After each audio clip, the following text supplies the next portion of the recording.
थी जिसके आधार पर इजराइल ने हमला बोला था ईरान के ऊपर। उसमें कुछ भी ऐसा नहीं लिखा था जो पहले से पता ना हो। 2003 में भी दोस्तों ऐसा ही कुछ हुआ था जब अमेरिका ने इराक को इन्वेड कर लिया था। अमेरिका के और उनके एलाइज ने कहा था कि इराक के पास वेपन्स ऑफ मास डिस्ट्रक्शन है, वो एक न्यूक्लियर बॉम्ब बना रहे हैं। अमेरिकन अखबारों ने और इंटेलिजेंस कम्युनिटी ने उन दावों को सही बताया था और इसी के आधार पर इराक पर हमला किया गया। लेकिन बहुत ढूंढने के बाद भी इराक में कभी कोई सबूत नहीं मिला किसी भी तरह के न्यूक्लियर हथियारों का। इस पूरी सिचुएशन का दोस्तों एक बहुत ही सिंपल सोल्यूशन है। अगर ईरान को न्यूक्लियर हथियार बनाने से रोकना है तो अमेरिका ईरान के साथ जाकर एक न्यूक्लियर डील कर सकता है। ये मैं अपने मन से बनाकर नहीं बोल रहा हूं। जब ओबामा प्रेसिडेंट थे अमेरिका के 2015 में एग्जैक्टली उन्होंने यही चीज करी थी ईरान के साथ, एक nuclear deal. Today, the United States, together with our allies and partners, has reached a historic understanding with Iran, which, if fully implemented, will prevent it from obtaining a nuclear weapon. इस deal के अनुसार शर्त यह थी कि Iran uranium को 3.67% से ज्यादा एनरिच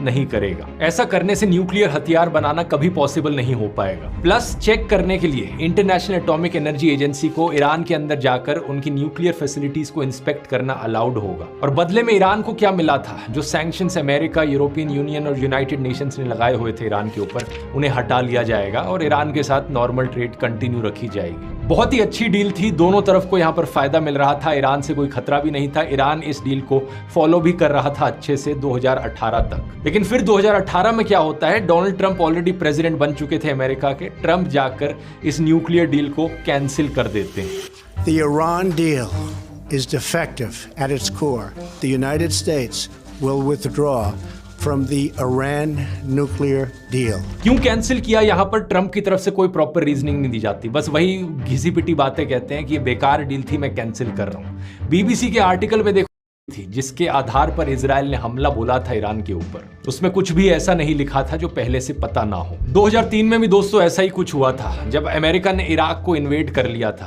अमेरिका के और उनके एलाइज ने कहा था कि इराक के पास वेपन्स ऑफ मास डिस्ट्रक्शन है, वो एक न्यूक्लियर बॉम्ब बना रहे हैं। अमेरिकन अखबारों ने और इंटेलिजेंस कम्युनिटी ने उन दावों को सही बताया था और इसी के आधार पर इराक पर हमला किया गया। लेकिन बहुत ढूंढने के बाद भी इराक में कभी कोई सबूत नहीं मिला किसी भी तरह के न्यूक्लियर हथियारों का। इस पूरी सिचुएशन का दोस्तों एक बहुत ही सिंपल सोल्यूशन है। अगर ईरान को न्यूक्लियर हथियार बनाने से रोकना है तो अमेरिका ईरान के साथ जाकर एक न्यूक्लियर डील कर सकता है। ये मैं अपने मन से बनाकर नहीं बोल रहा हूं। जब ओबामा प्रेसिडेंट थे अमेरिका के 2015 में एग्जैक्टली उन्होंने यही चीज करी थी ईरान के साथ, एक nuclear deal. Today, the United States, together with our allies and partners, has reached a historic understanding with Iran, which, if fully implemented,